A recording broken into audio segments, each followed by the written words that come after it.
2023년이 저물어간다. 올 한 해 한국교회는 어떤 길을 걸어왔을까?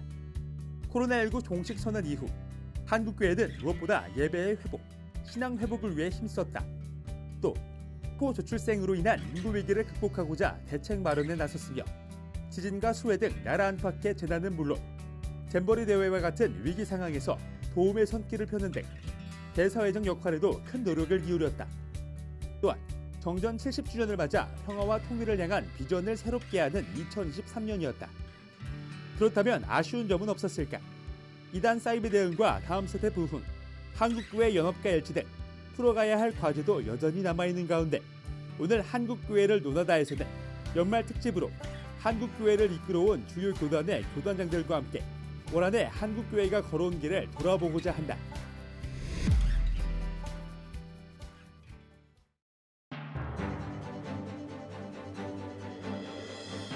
안녕하십니까. 한국교회를 논하다 진행을 맡은 한기채 목사입니다.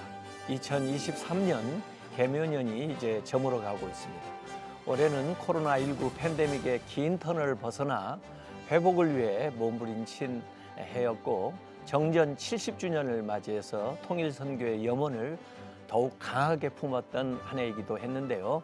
오늘 한국교회를 논하다에서는 다사다난했던 2023년을 돌아보면서 한국교회의 주요 이슈와 주요 사역을 짚어보고 정리하는 시간을 가져보고자 합니다.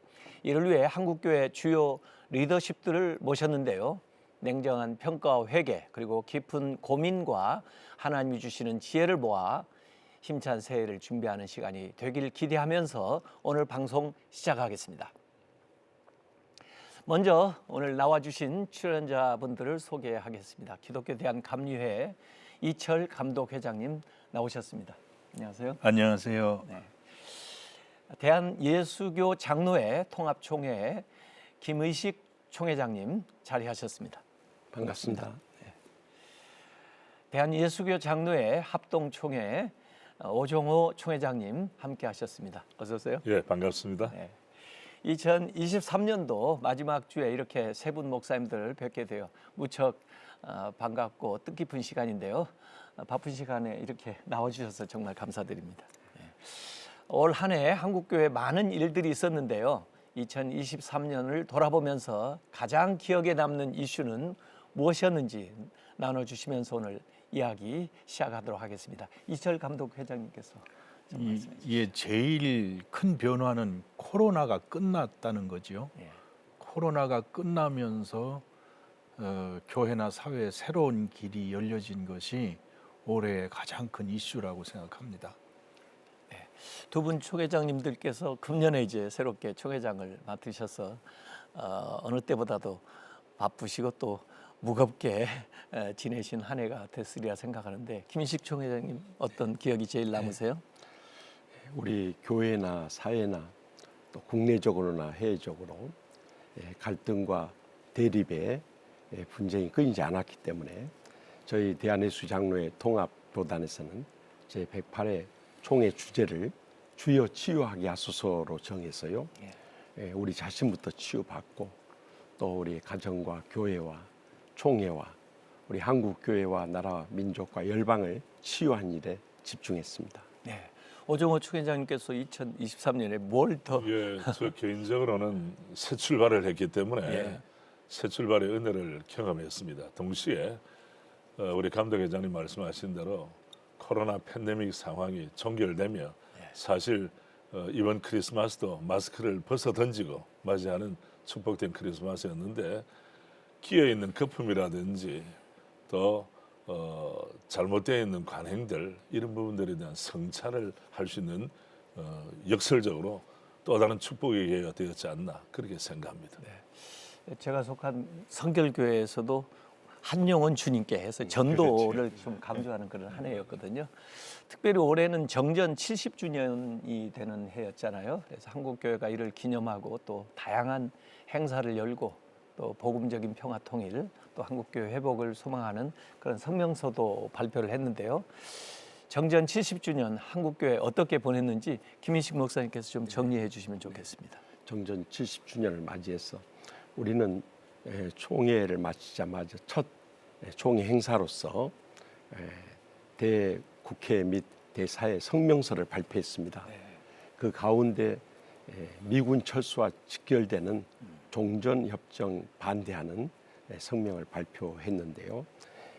지금까지도 응답이 없는 우리 남북 평화 교류와 통일을 위해서 우리가 더욱더 깊은 관심을 가지고 기도하고 또 통일을 열망하는 열정을 더 깊이 쏟아야 되지 않는가 생각되어집니다.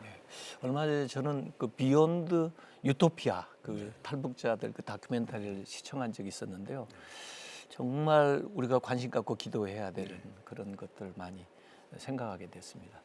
올해 또 코로나 기간 동안에 그 움츠렸던 이제 한국 교회가 모처럼 활기를 띠고 연합 행사도 좀 대형 집회도 잇따라 여는 한 해였는데 특히 부활절에 아마 처음으로 CTS 주관하고 해서 광화문 일대에서 부활절 퍼레이드를 진행한 것이 참 뜻깊은 행사가 아니었나 생각하는데 오정호 축회장님 그 의의를 한번 짚어주시죠. 부활절은 우리 기독교의 심장과 같은 그런 절기 아니겠습니까? 뭐 성탄 이어서 바로 부활인데요. 우리 교파를 초월해서 또 우리 목회자나 성도들 모두가 정말 마음을 모아서 축하해야 될 그런 그 절기고 동시에 우리만이 아니라 외연을 확장해서 일반 국민들에게도 시민들에게도 침투할 수 있는 그런 찬스가 아닌가 그런 생각을 합니다. 당연히 확산돼야 되고 강화돼야 되리라 생각하고요. 또 하나 제가 기억하는 것은 올해 6월에 빌리그리암 우리 전도대회 50주년을 기념해서 제가 바로 그 자리에 있었습니다. 그래서 제가 하나님께서 우리 대한민국을 정말 사랑하시는구나. 과거와 현재도. 그래서 이러한 여세를 몰아 미래에 소망을 줄 수 있는 그런 기폭제가 되면 좋지 않겠는가 그런 생각을 합니다. 예, 지금 말씀하신 것처럼 빌리그램 전도대회가 1973년에 한국에 있으면서 사실 우리 한국 교회 부흥에 굉장히 많은 기여를 했지 않습니까? 거기 이철 목사님 좀 저도 참석했었지요. 네. 했는데 이게 코로나로 이제 묶여 있다가 풀어진 후에 가지는 최초의 대형 집회였습니다. 예. 근데 사실은 그게 가능할까 그런 생각을 했는데 하나님의 은혜로 정말 대성공을 거둔 기회가 됐기 때문에 거기에서 한국 교회가 가지고 있는 저력 또 연합에 대한 새로운 희망을 갖게 됐지요. 특별히 아까 퍼레이드 말씀을 하셨는데 이번 퍼레이드가 첫 번째입니다. 그리고 무척 고생했습니다. 아마 이 CTS에서 그만큼 고생한 적이 없을 정도로 굉장한 고생을 했는데 그동안 우리가 갖고 있었던 성탄절의 의미가 자꾸 약화되니까 우리 기독교 문화가 지금 살아남질 못했어요. 그래서 부활절 퍼레이드를 문화화시키려고 발버둥을 쳤던 겁니다. 그런 의미에서 이거를 필사적으로 살리고 회복시켜야만 된다는 생각을 갖고 그러니까 있습니다. 이제 내년에도 해야죠. 저도 이제 종로에 교회가 있으니까 교인들 다 같이 네. 해서 부활절 퍼레이드에 참여했었는데 하여간 처음 하는 시도였지만은 지금 말씀하신 대로 기독교 문화를 만들어가는 아주 좋은 계기가 된 것 같고요. 불교는 연등회가 있잖아요. 그렇죠. 상암 경기장에도 한 7만 명 모였다고 그랬어요. 모든 7만 명. 그래요. 또 올해는 자연재해도 많이 있었지 않습니까? 지진, 또 수해, 전쟁 뭐 이런 특별히 우리나라 그 잼버리 대회 때 참 어려움이 좀 있었는데 그때 또 한국 교회가 그 어려운 시기에 그때마다 좀 섬기는 그런 일들을 보여주지 않았나 생각하는데 오 목사님 어떻게 했어요? 지난번 오버랩 되는 것이 태안 기름 유출 사건 때 그렇죠. 그때 정말 한국 교회가 교파를 초월해서 우리 목회자와 성도들이 한 마음으로 그 재난 현장에 뛰어들어가서 정말 기적적인 역사를 이룬 것처럼 이번에 잼버리도 사실 나라적인 면에서는 참 아픔이었지만은 동시에 이 아픔의 역사 가운데 한국 교회가 존귀하게 쓰임을 받은 일에 대해서는 저도 마음이 너무 기뻐요. 이철 감독님. 그게 이제 지난번 태안 때도 80%가 예. 기독교인이었잖아요. 네네. 근데 이번에도 역시 교회가 결집력을 갖고 즉시에 그걸 하기가 쉽지 않은데 문을 열어서 포용했다는 게 예. 대단한 감격이라고 생각합니다. 예. 네네. 그 세계 유네스코 기록 유산에 태안 그 그렇죠. 예, 예. 남았죠. 우리 한국 교회 봉사단들이 했던 것들이 기록됐다는 그렇습니다. 그런 것도 행사한 적이 있는데 김유식 총회장님도 뭐 덧붙일 말씀 있으시죠? 이번에 울진 산불 때 우리 한국교회 35개 교단이 33억 5천만 원을 모금해가지고 54개 가구 예. 100여 명에게 그리스도의 사랑을 함께 나눌 수 있었다는 것은 한국교회가 이번에 대사회를 위한 봉사에 큰 기여를 했다고 여겨집니다. 예. 그런 일들이 앞으로 계속 그럼요. 우리 한국교회 이미지를 신뢰도를 회복하고 높이는 데 기여할 걸로 생각이 됩니다. 한국교회를 논하다 오늘은 주요 교단의 교단장 세 분을 모시고 2023년 한국교회가 걸어온 길을 돌아보고 있습니다. 2023년 교단별로는 어떤 의미 있는 일이 있었는지 궁금한데요. 각 교단의 2023년을 간단히 정리해 주시고 평가해 주시면 좋을 것 같습니다. 오정호 총회장님 어떠셨나요?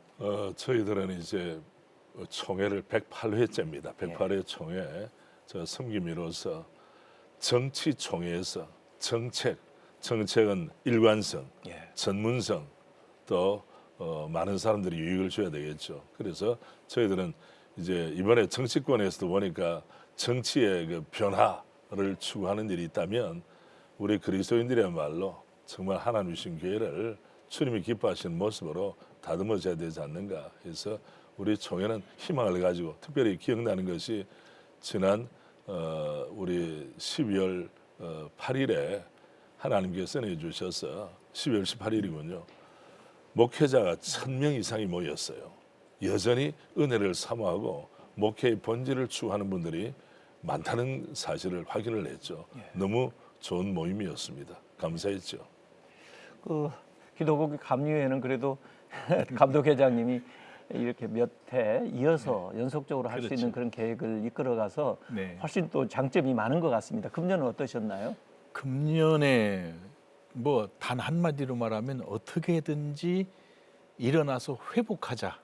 여기에 초점을 두고 마침 올해가 원산 1903년도 하디 선교사님의 영적 각성 120주년이 되는 해예요.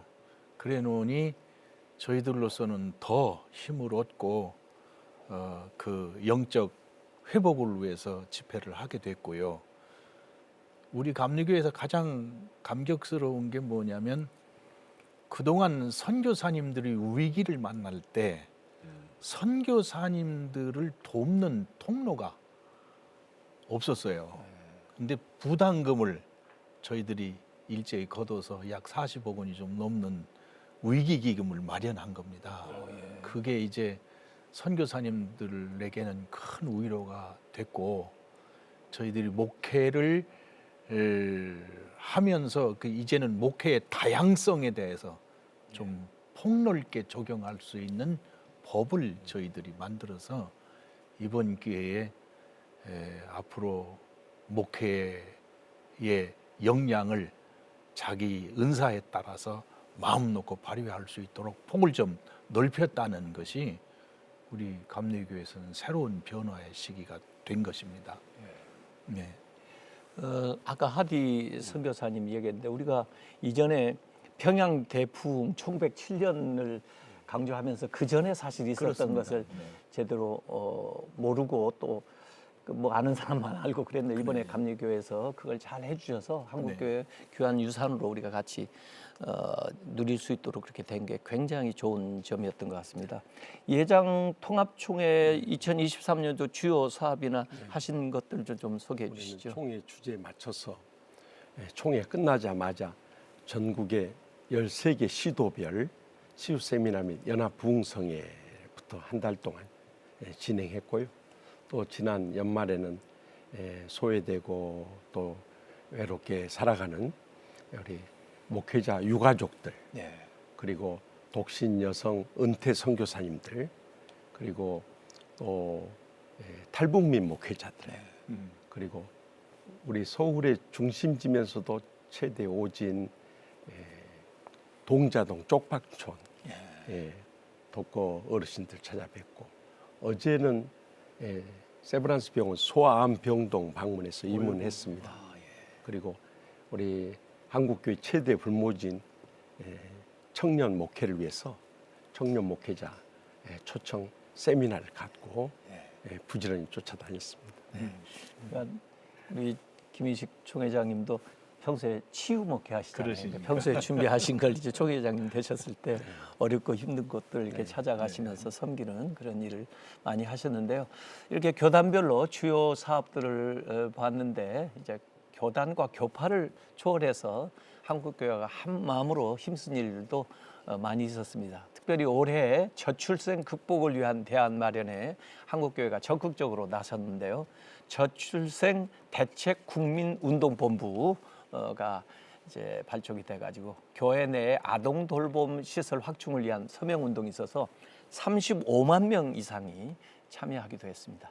초저출생으로 인한 인구 위기의 그 문제의 심각성 또 이를 극복하기 위한 출대본 그리고 한국교회 그 노력에 대해서 함께 의견을 나눠주시면 좋겠습니다. 이철 감독님. 그 저출생 문제에 대해서는 참 너무 마음이 우선 무겁고 아파서 이거를 어떻게 해야 되나 아마 모든 국민들이 고민할 텐데 저는 이 문제에 대한 답은 단 한 가지 방법, 두 가지 방법으로는 안 되고 종합적 방법이 나와야 되고 또 하나는 전 국민이 동참해야 될 문제다. 그리고 교회는 이 방법론보다 먼저 신앙적 차원에서 이 출생의 문제에 대한 새로운 자각을 신앙적 고백을 이끌어내는데 한 걸음 더 나가야 된다고 보고 있습니다. 이 저출생 문제를 문제의 근원을 여러 가지로 따지지만 그리스도인으로서는 신앙적 차원에서 먼저 해법을 찾아야 된다고 저는 믿습니다. 오정호 총회장님.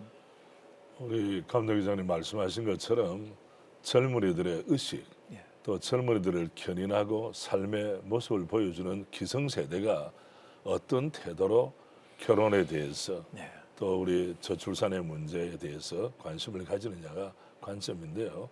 다른 도리가 없어요. 청년 부흥이 다음에 미래 세대를 세우는 것, 뭐 영적으로뿐 아니라 대사회적인 면으로 우리 후손들이 있어야 우리의 신앙도 신앙 유산이나 사역의 유산을 계속 이어받을 거 아니겠습니까?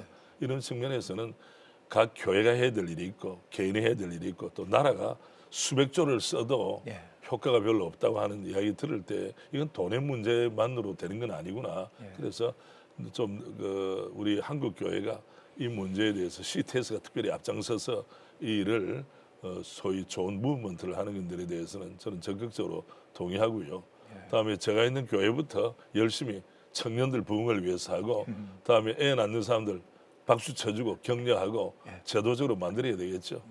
네. 그러니까 청년들이 결혼에 대한 또 결혼의 소중함에 대해서 또 가정에 대해서 이런 것들을 우리가 많이 좀 강조해야 될 것 같고요. 그렇게 해서 교회에서도 또 우리 아이가 그 가정에서만 책임지는 아이가 아니고 우리의 아이로서 공동으로 그저 돌보고 함께하는 그런 분위기를 만들어가는 노력도 필요할 것 같은데요. 우리 김인식 총회장님은 어떻게 생각하세요?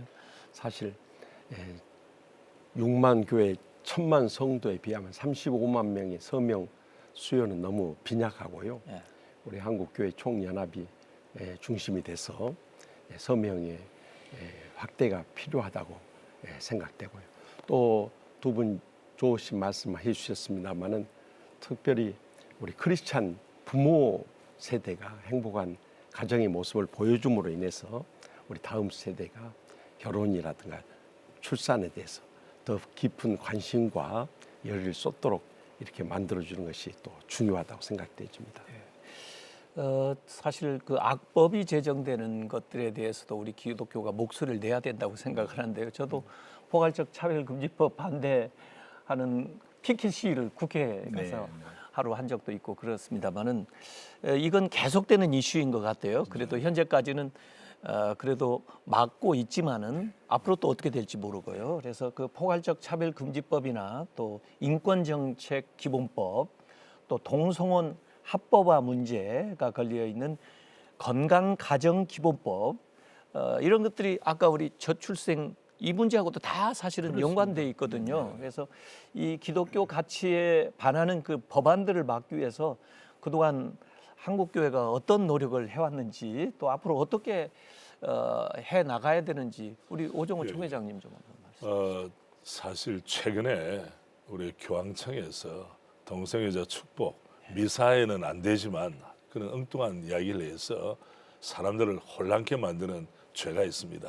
그래서 제가 제일 먼저 우리 교단에서 성명서를 발표를 바로 했어요. 신학자들 같이 견해를 같이 하고 또 제가 개인적으로는 17개 광역시도 악법 대응 본부 제가 대표회장으로 있습니다. 뭐 교단장이기도 하지만 그리고 작년 올해죠 7월 1일 우리 거룩한 방파제 국민 통합 우리 대회를 할 때 제가 또 대표로 섬겼는데 가정을 기본적으로 무너뜨리는 이 악법들은 얼씬도 하지 못하도록 예방하지 않으면 타이밍을 놓치면 다 잃어버리는 겁니다.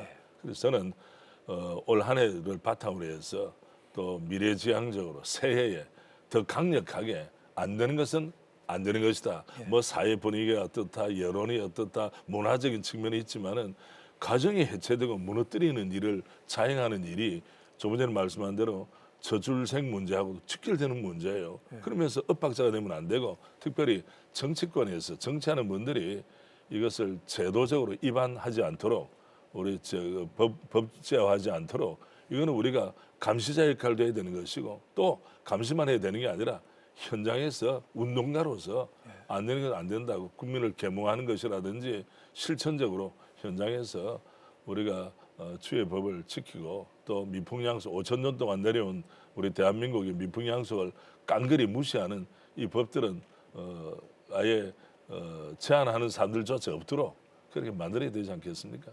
그러니까 내년 4월에 이제 총선이 있습니다만은 그 국회의원을 뽑을 때도 당연하죠. 그분의 성향이라든지 네네. 그분이 뭘 하고 어떤 걸 지지하고 있는지를 우리 성도들이 자세히 살펴보고 결정을 해야 될 것 같은 생각이 듭니다. 김희식 총회장님. 지금 서구 사회가 실패한 하나님의 선교를 가로막는 결정적인 악법이 포괄적 차별금지법이라는 이 법이 제정될 때는 우리가 선교에 역차별을 당하게 되고요. 또 건강가정기본법이 제정되면은 동성애를 조장하는 결과가 됩니다. 동성 간의 결혼을 인정하니까. 그렇죠. 그렇기 때문에 내년 4월 10일 국회의원 선거는 그 어느 해보다도 중대한 기점이 될 것입니다. 그래서 당이나 어떤 지역의 이해관계를 떠나서 신실한 크리스찬 국회의원들이 많이 당선될 수 있도록 한국교회가 기도를 많이 하고 또 합심 합력해야 하리라고 생각합니다. 저는 좀 크리스찬도 중요하지만 왜 같은 크리스찬이면서도 한 몫을 못 내는가 이것도 좀 아쉽고요. 크리스찬이면 기독교적인 가치, 성령적인 가치를 표방하고 어느 분야에서든지 일을 해야 되는데 그러지 못하는 것이 좀 아쉬운 것 같아요. 이철 감독님 어떻게 생각하세요? 지금 일단 제일 먼저 무너지는 게 창조 질서가 무너지는 거거든요. 그 창조는 이제 가정을 통해서 이어져 오고 가정을 통해서 더 번성하게 되는 건데 만약에 동성애 문제를 앞세우면 그거를 원천적으로 막는 일이 되지 않습니까? 그러면서 우리가 처절하게 저출생의 문제를 우리의 나라가 겪고 있고 이거를 이렇게 같은 선상에 놓고 동일 선상에서 양 가치를 살릴 수가 있느냐고요. 그럴 수는 없지요. 근데 이름을 참 묘하게 지어요. 차별금지법. 우리가 차별하자는 게 아니거든요. 그런데 그 안에 차별을 강조하면서 동성애를 허용하는 법을 넣었기 때문에 우리가 반대하는 거지. 건강한 가정법, 가정이라는 이름을 놓고 동성혼, 동성 가정을 인정한다. 이게 말이 안 되거든요. 건강하지가 않죠. 그게 가정이 될 수 있습니까? 형제는 될 수 있어도. 그러니까 그런 문제에 관한 한은 사실은 긴 설명이 필요 없어요. 그러니 성경적 가치관, 창조의 가치관을 잘 지켜낼 수 있고 이거를 못 지키는 쪽은 치유하는 쪽으로 가야지. 네. 이게 옳다고 말하면 안 되지 않습니까? 네. 그 사실 이 이슈 외에도 그 사학법 개정 문제라든지 또 사실 역사 교과서에 너무 편향적인 거 많고 기독교적인 그렇습니다. 기술, 근대사에 기여한 것들이 지난번에 보니까 대통령도 미국에 가서 선교사들 기여한 거 얘기하시더라고요. 네, 네. 근데 왜 우리 교과서에는 그걸 아이들에게 가르치지 않는지 이런 것도 지금 교단에 그 사립학교 많이 세우셨잖아요. 거기에 뭐 어떤 일들 없으십니까? 그 사실은 저희 교회도 지금 새로남 기독 초중 고등학교를 지금 설립해서 뭐 10년째 이제 운영을 하고 있죠. 우리 초창기에 선교사님들이 의료 선교, 교육 선교는 소위 철치 플랜팅 교회 개척과 함께 나갔어요. 그리고 그때는 우리 국민들에게 정말 칭찬을 받고 신뢰를 받았죠. 그런데 세월이 흐르다 보니까 이 정치권에서 교회를 마음대로 안 되니까 조정하기 위해서 종립학교는 종립학교를 설립할 때의 그 비전과 이념을 가지고 진행해야 될 텐데 그 박탈하는 거예요. 이런 면에서 저도 이제 우리 사학 미션의 이사 중에 한 사람이지만 안 되는 것은 안 된다고 미리 선을 긋고 또 협력할 것은 우리 정치권과 협력을 해야 되겠죠. 예. 최근 들어서 그 교권을 무너뜨린 주요 원인이 사학 기독교 사학들의 건학 이념을 다 제약하고 또 학생 인권 조례라는 것을 만들어서 완전히 교사들을 무력화시키고 있기 때문이기. 우리가 어떻게 해서든지 새로운 국회가 구성되면 사학법 개정이라든가 또 학생 인권 조례는 자체 단체에서 이것을 폐지함으로 인해서 진정한 교권이 회복될 때 다음 세대에도 건전한 국가관이나 가치관이나 세계관이 펼쳐질 수 있으리라고 믿어집니다. 감독님도 그런 관심이 그렇죠. 많으실 텐데. 근데 더 근본적으로 가면 언제부터 이 단어가 생겼는지 모르겠는데 종교 편향이라는 단어입니다. 종교 편향이라는 생각을 왜 가져야 하는지, 다만 인권을 강조하려면 강제성을 띈다든지 인권에 해가 되는 것에 대해서는 더 배려가 필요하다 이렇게 나가면 되는데 아예 종교 편향이라는 단어로 종교 자체를 아예 종교 자유 자체를 자유 자체를 억압시킨 겁니다. 네. 그러면 우리만 그래야 되는 거냐고. 어느 나라든 자기가 신앙을 갖고 있는 것이 그 사람의 일생과 삶에 얼마나 막대한 영향을 끼치고 그게 자기 삶의 중요한 기둥인데 이거를 편향이란 말로 개인이 가지고 있는 가장 귀중한 종교의 가치, 자유를 아예 말살을 시켜버렸다고요. 그 단어 자체가 문제예요. 왜 그 단어를 쓰는지. 지난번 우리 코로나 상황일 때도 정치권에서 교회 예배를 간섭할 수 있도록 우리가 일치 단결해서 막아냈어야 되는데 저는 개인적으로 가슴이 아픈 것이 예배 강행이다. 이런 식으로 계속 자막이 나오고 했기 때문에 국민들 마음속에는 교회는 같이 연합하지 않는가 또 교회는 왜 이렇게 하는가 이런 의식을 심어놨죠. 그래서 우리가 정치권과의 대화도 매우 중요하지만은 언론에 바로 된 젊은이들이 많이 헌신할 수 있도록 올바른 가치관을 가진 그 젊은이들 헌신할 수 있도록 왜곡되고 편향된 것을 종지부를 찍을 수 있는 그런 운동도 필요하리라 생각합니다. 아니 종교가 정치가 종교 생활을 신앙 생활을 자기들 마음대로 줄이고 넓히고 통제하려고. 통제해야 되느냐 이거예요. 이거는 기본으로 인간이 갖고 있는 가장 고귀한 가치를 민주주의 가치를 그럼요 훼손하는 훼손하는 거죠. 지난 정부의 최대의 실패는 헌법에 보장된 종교의 자유를 탄압한 데 있었습니다. 그것이 결국에는 선거를 통해서 심판이 되었는데요.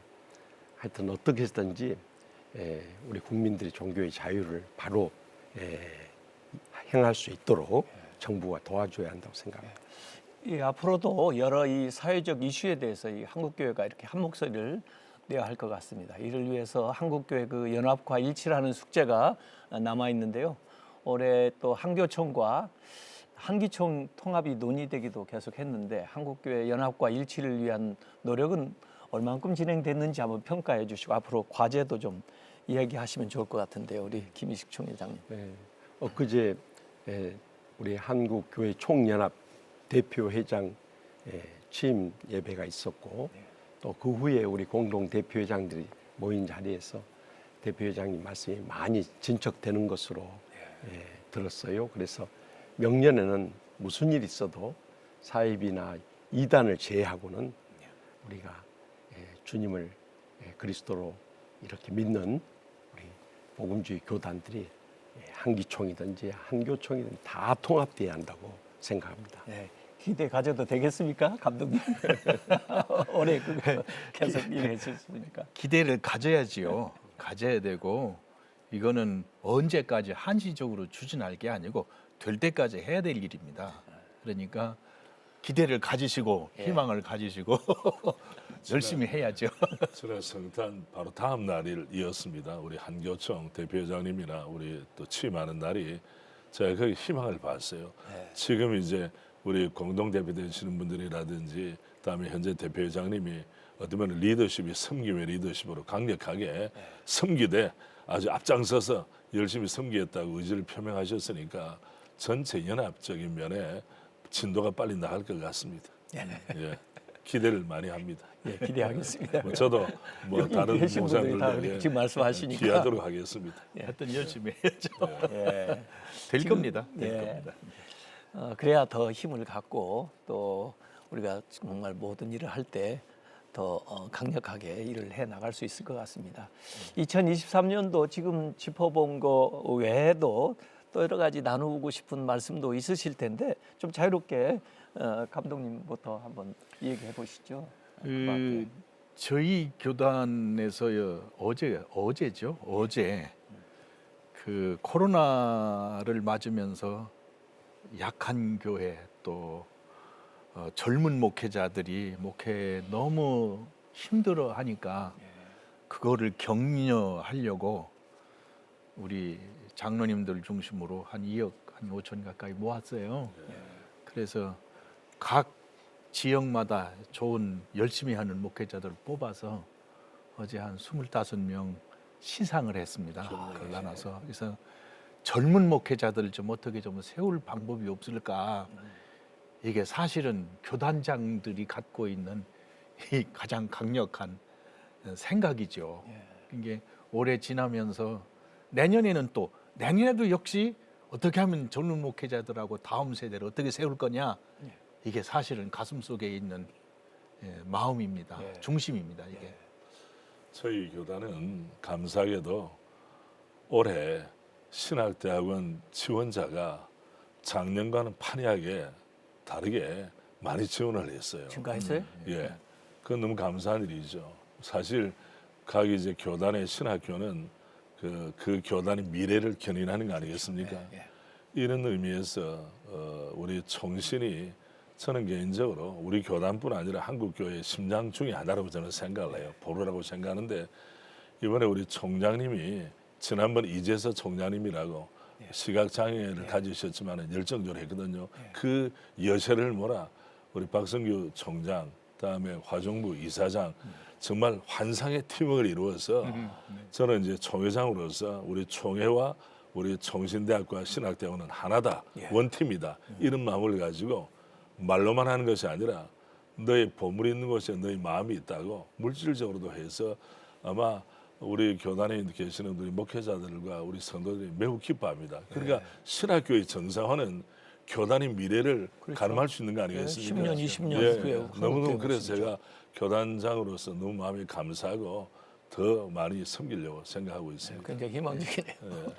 지금까지 한국 교회가 영적으로 은혜 받아라, 육적으로 축복 받아라를 강조해서 우리 한국 교회처럼 이렇게 은혜 받고 축복 받은 교회도 전 세계적으로 드뭅니다. 또 대한민국에 큰 번영을 가져왔고요. 그런데 우리의 마음이 치유가 안 되니까 진정으로 감사하지 못하고 행복하지 못한 신앙생활을 하고 있어요. 그래서 저희가 이번 총회 주제를 주여 치유하게 하소서로 정했고요. 그래서 먼저 우리 교회가 치유되어서 사랑을 회복하고요. 또 가정도 치유되어서 행복을 회복하고요. 나라도 치유되어서 하나 될 때 국난도 극복하고 남북의 통일도 추진이 되고요. 또 세계 열방도 치유돼야 전쟁을 그치고 이 땅에 평화가 오지 않겠습니까? 더 나아가서 인류의 멸망을 자초하고 있는 생태계까지도 치유를 해야 하나님의 평화가 이루어지고 우리 자손들에게 이 땅을 축복의 땅으로 물려줄 수 있다고 생각되집니다. 그래서 우리는 2003년과 2023년과 또 남은 회기 동안에도 이 하나님의 치유에 집중하고자 합니다. 이제 2024년 곧 다가오는데요. 그 많은 이제 기대와 계획도 있을 텐데 내년은 어떤 해가 되기를 기대하시는지 그 비전과 계획이 있으시면 우리 오정호 총회장님 더 얘기 좀 저희들 해주시죠. 이번 회의에 그 슬로건을 교회여 일어나라, Arise Churches라고 하는 그런 그 슬로건을 가졌죠. 사도행전 6장 7절 말씀은 하나님의 말씀이 점점 왕성하여 예루살렘에 있는 제자의 수가 더 심히 많아지고 허다한 제사장의 무리도 이도에 복종하니라고 했는데 교회가 일어나려면 다른 도리가 없습니다.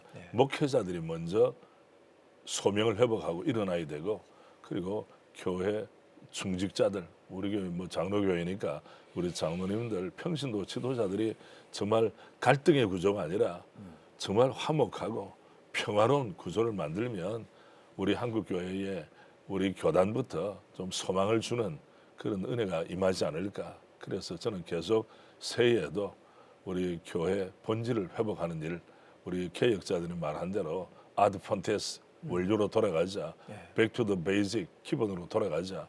그 운동을 계속할 것입니다. 김은식 총회장님. 우리 오정호 총회장님께서 귀한 말씀해 주셨습니다만은 한국교회 부흥은 결국 목사 장로의 두 축에 달려 있다고 믿어집니다. 그래서 목사 장로가 연합해서 관계를 회복하고 합심 합력하는 것이 급선무이기 때문에 이번 주간에 저기 치악산 명성 수양관에서 1000여 명의 목사 장로님들이 모여서 연합 기도회를 가졌습니다. 그래서 우리 한국 교회가 코로나19로 인해서 침체된 가운데 있는데 새로운 치유와 회복과 부흥 이것이 아주 최대 어젠다라 생각되어져서 계속해서 여기에 힘쓰고자 합니다. 감독님. 저희는 이제 하리 120주년 기념성회를 마치고 두 가지로 중점을 두는데 첫째는 기도 운동입니다. 특별히 구국 기도 운동을 지난 60년 해왔던 것을 감리교회가 이어받아서 개교회별로 하루씩 돌아가며 하는 구국 기도 운동을 저희가 시작해서 이미 지금 진행하고 있고요. 두 번째는 전도 운동입니다. 이게 교회 부흥은 뭐 왕도가 없거든요. 그러니까 기도하고 전도하고 열심히 하자. 이 일에 목회자들의 목회력을 좀 격려하자. 그래서 아마 그 장로님들도 마음을 합해가지고 돕고 그래서 지난번 어제도 그렇게 시상했던 것처럼 앞으로도 잘하는 교육자들은 더 잘하도록 힘을 잃은 교육자들은 일어나도록 하는데 저희들이 온 마음을 기울이기로 그렇게 작정을 했습니다. 이렇게 간단히 듣기는 너무 아쉬운 자리인 것 같아요. 그래서 다음 주 새해 첫 방송에도 다시 한번 나오셔서 2024년도 전망하고 또 한국교회 그 과제와 비전에 대해서 나눠주시면 좋겠습니다. 나오실 수 있으시죠? 끝으로 이 한 해를 마무리하면서 그 우리 한국 교회 또 성도들에게 축복과 당부의 말씀 한 말씀씩 해주시면 좋겠습니다. 저는 성도의 본질이 대선일가 교회 성도들을 격려하고 축복했던 것처럼 믿음의 역사, 사랑의 수고, 소망의 인내. 우리가 잘 먹고 잘 살수록 주님 다시 오는 날을 망각하기 쉬운데 나를 항상 주님 앞에 세운다 그런 마음을 가지면 새해에도 더 큰 은혜로 주님이 역사하지 않을까 그렇게 기대하고 생각합니다. 저부터 앞장서도록 하겠습니다. 예. 고린도후서 5장 17절에 그런즉 누구든지 그리스도 예수 안에 있으면 새로운 피조물이라 이전 것은 지나갔으니 보라 새 것이 되었도다고 선언하고 있지 않습니까? 우리가 진정으로 거듭난 하나님의 자녀라면 지난 날의 시기와 질투와 미움과 다툼의 이전 것은 이제 다 내어버리고요. 진정으로 주님 안에서 믿음과 소망과 사랑과 은혜가 충만한 새해가 되어서 하나님이 기뻐하시는 새로운 피조물, 새로운 신앙생활, 새로운 여생이 될 수 있기를 주님의 이름으로 축원합니다. 아멘. 저는 신앙생활의 본질과 핵심을 고린도전서 13장 13절 믿음, 소망, 사랑 그 중에 제일은 사랑이라. 사실은 그리스도인들의 본질은 고난이 아픔이 절망이 온 거지 내가 그걸로 들어간 건 아니에요. 들어갈 수가 없어요. 본질상. 왔어도 믿음으로 소망으로 사랑으로 가야 될 것이 성도의 본질이기 때문에 하나님이 함께 하시는 것을 믿고 희망을 가지시기를 바랍니다. 한국교회를 논하다 오늘은 한국교회 주요 이슈와 교단별 주요 사역을 짚어보면서 2023년 한국교회가 걸어온 길을 돌아봤습니다. 오늘은 2023년에 보내드리는 마지막 방송이었는데요. 올 한 해도 한국교회를 논하다를 시청해 주신 여러분들께 깊은 감사를 드립니다. 며칠 남지 않은 2023년 한 해를 돌아보면서 믿음 안에서 잘 매듭짓고 새로운 마음으로 새해를 계획하면서 어려운 이웃들과 예수님의 사랑을 전하는 귀한 연말 보내시기 바라면서 오늘 순서 여기서 마치겠습니다. 함께해 주신 여러분 고맙습니다. 감사합니다. 이 프로그램은 여러분의 미디어 선교 후원으로 제작되었습니다. 선교는 사명, 후원은 동역. 당신도 복음을 전할 수 있습니다. 선교 후원 02-6333-1003번